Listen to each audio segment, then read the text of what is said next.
सभी साथियों को नमस्कार। युवा मंच यूट्यूब चैनल पर आप सभी का स्वागत है। मित्रों, जैसा कि आप सब जानते हैं कि आज समाचार पत्रों के माध्यम से एक बड़ी खबर आप लोगों के सामने LTGIC को लेकर के आई, जिसको लेकर के पूरे प्रदेश में एक हाहाकार मचा हुआ है। युवाओं में एक निराशा, हताशा और उदासी और भय जैसा माहौल बना हुआ है। ऐसे में आप सभी को बहुत स्पष्ट बताना चाहता हूँ, पूरे साक्ष्य के साथ आप लोगों के बीच में उपस्थित हूँ। जैसा कि लोक सेवा आयोग के द्वारा RTI के जवाब में सीधे तौर पर लिखित रूप से दिया गया है कि क्या 2 स्तरीय परीक्षा कराई जाएगी और क्यों कराई जाएगी। तो बने रहिए वीडियो में और पूरे साक्ष्य के साथ उपस्थित हो रहा हूँ। और मैं चाहूँगा कि आप लोग इस वीडियो को शेयर कर दी ताकि लोगों के मन में अफवाह जैसे माहौल न रहें और इस चुनाव आचार संहिता के माहौल में मानसिक उत्पीड़न का किसी को शिकार न होना पड़े। बहुत पुरानी पेपर की कटिंग है। अमर उजाला ने इसे प्रकाशित किया था। 2 चरणों में हो सकती है परीक्षा। LT ग्रेड शिक्षक भर्ती में पिछली बार एक परीक्षा के माध्यम से हुई थी और इसमें सामाजिक विज्ञान में हिंदी के पेपर आउट होने के आरोप लगे थे। STF ने इसको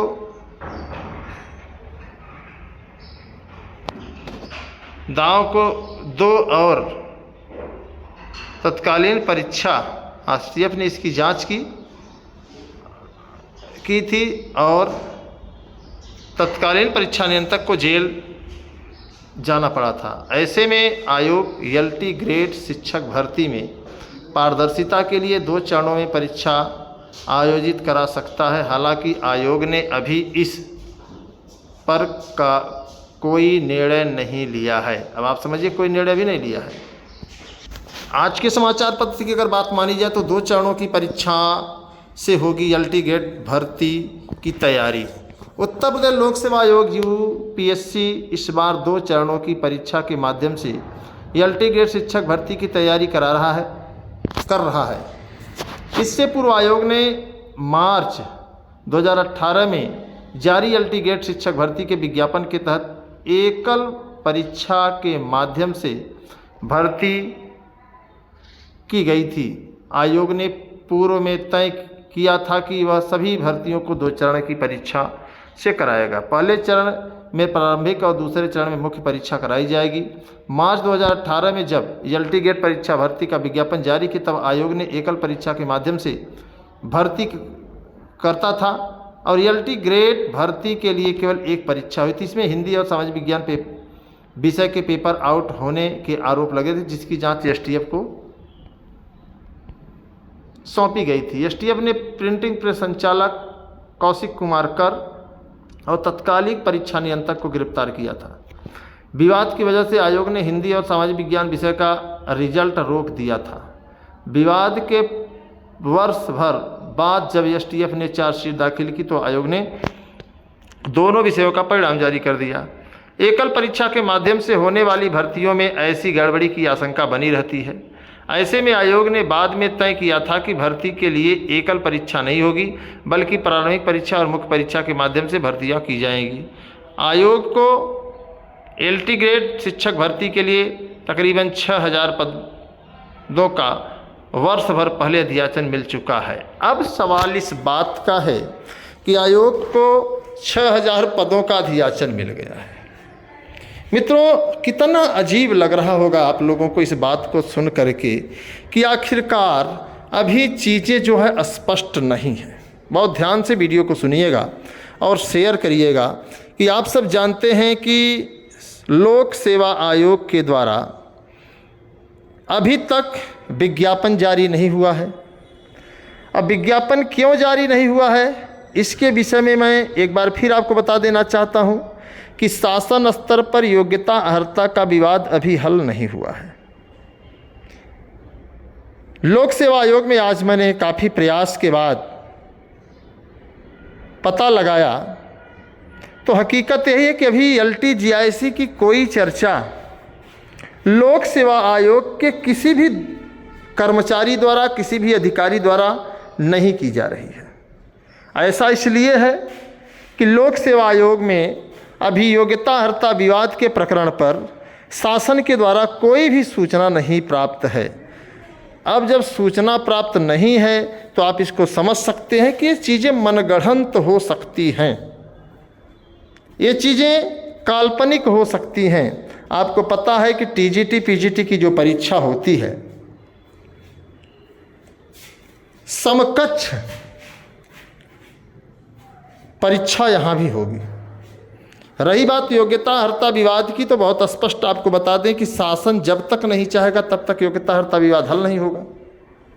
और योग्यतार्हता विवाद हल नहीं होगा, और फिर जब योग्यतार्हता विवाद हल ही नहीं हुआ है तो आखिर किस दावे के साथ समाचार पत्रों के माध्यम से बता दिया जाता है कि LTGIC 2 चरणों में परीक्षा होगी। सच्चाई यही है, ये एक कल्पना प्रसूत है, इसे आप लोग गंभीरता से ना लें और अपनी पढ़ाई मजबूती से करते रहें। अभी योग्यतार्हता विवाद का मामला हल नहीं हुआ है और इसके हल होने के आसार भी इतनी जल्दी नहीं है। अगर आप सब चाहेंगे तो इसके आसार हो सकते हैं।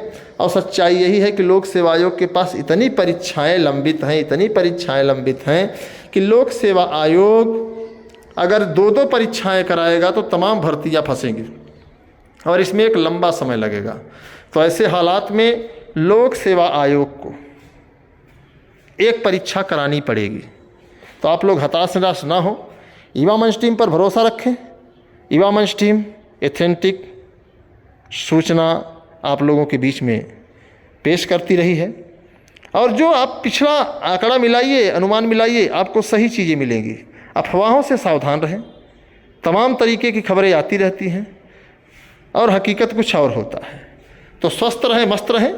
जो सूचना निकल कर के आई है कि इस पर कोई निर्णय नहीं लिया गया है और जब तक योग्यतार्हता विवाद का मामला नहीं आएगा तब तक कोई निर्णय नहीं लिया जाएगा। तो ऐसे में आप लोग समझ सकते हैं कि आखिरकार लोक सेवा आयोग से अंदर की खबर किस तरीके से जो है यहाँ पर आई है और इसे हमें आपको गंभीरता से विचार करना होगा कि लोक सेवा आयोग द्वारा जो सूचना जारी की गई है वह सीधे आपको मैं स्क्रीन पर दिखाया हूँ, एक बार फिर से दिखा दे रहा हूँ और आप लोग वीडियो को अधिक से अधिक शेयर करें। यही वो RTI है जिस RTI के माध्यम से आप लोगों को मैं बताना चाहूँगा। RTI आप लोग ध्यान से पढ़ लें। सूचना का अधिकार अधिनियम 2005 के अंतर्गत प्राप्त, ये नाम साइलेंट कर दिया गया है ताकि सार्वजनिक न हो। रजिस्ट्रेशन नंबर इतना इतना जन सूचना प्रकोष्ठ को आयोग कार्यालय में दिनांक 4/7/2023 को प्राप्त हुआ था के संदर्भ में एतद द्वारा उत्तर प्रदेश लोक सेवा आयोग द्वारा सहायक अध्यापक की परीक्षा हेतु अधियाचन शासन विभाग से प्राप्त हुआ है, जिसमें विसंगतियों के कारण निराकरण हेतु शासन या विभाग से पत्राचार किया जा रहा है। विसंगतियों के दूर होने के पश्चात विज्ञापन जारी करने संबंधी कार्रवाई की जाएगी, जिसमें पाठ्यक्रम एवं परीक्षा योजना आदि समस्त सूचनाएं उल्लिखित होंगी। और इसमें सुनील कुमार अनुसचिव ने नहीं बताया कि क्या 2 स्तरीय परीक्षा होगी। और आपको बता दें कि यह पत्र जो समाचार पत्र की कटिंग मैंने दिखाया वो 7 तारीख का है और ये 19 तारीख का है। तो आप इसको समझ सकते हैं। तो आप लोग जानते हैं बहुत ज़्यादा सुनील कुमार उन सचिव हैं कस्तूरबा गांधी मार्ग प्रयागराज से, इन्होंने जो है इस पत्र को भेजा है। तो अगर आप इसको चेक करना चाहते हैं तो आपको नंबर, रजिस्ट्रेशन नंबर भी दिया गया है, सब कुछ चीज़ें हैं, कोई चीज़ें अफवाह नहीं है। तो धन्यवाद। उम्मीद करता हूँ कि आप हमारी बातों से सहमत होंगे और सहमत है तो LTGIC विज्ञापन जारी कराने को लेकर के हमें आपको सक्रिय होना पड़ेगा। अगर आप सक्रिय होना चाहते हैं तो आप कमेंट बॉक्स में ज़रूर बताएं। धन्यवाद।